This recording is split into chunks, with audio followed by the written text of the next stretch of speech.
ఒకనాడు నారద మహర్షులు వారిని ఒక ప్రశ్న అడిగారు. ఎవడున్నాడీ లోకంలో ఇది వరకు ఎరుగనివాడు, ఎవడున్నాడీ లోకములో ఇది వరకు ఎరుగని వాడు, ఎవడున్నాడీ కాలంలో సరియగు నడవడు వాడు,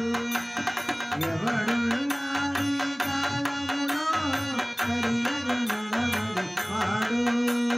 నిత్యము సత్యము పలికేవాడు, నిత్యము సత్యము పలికేవాడు,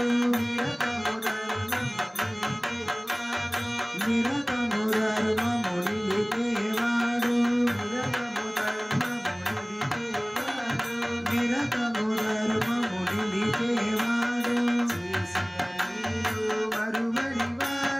చేసిన మేలు మరువనివాడు, సూర్యుని వలనే వెలిగేవాడు, సూర్యుని వలనే వెలిగేవాడు, ఎల్లరికీ చల చల్లనివాడు, ఎల్లరికీ చల చల్లనివాడు, జగనీగా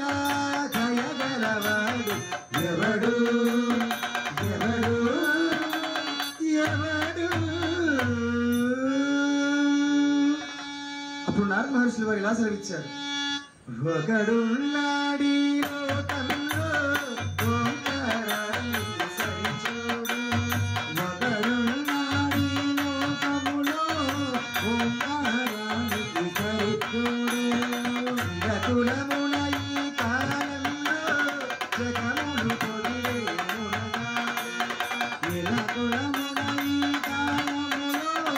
జగములు పొగిడే మునగాడు, విలువలు కలిగిన విలుకాడు, విలువలు కలిగిన విలుకాడు,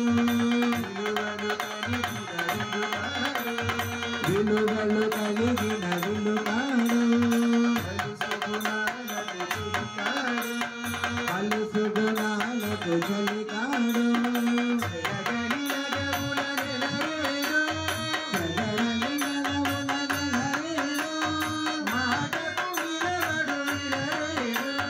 మాటకు నిలబడు నిలరేడు, దశరథ తనయుడు దానవ ధనుడు, జానకి రమణుడు అతడే, శ్రీ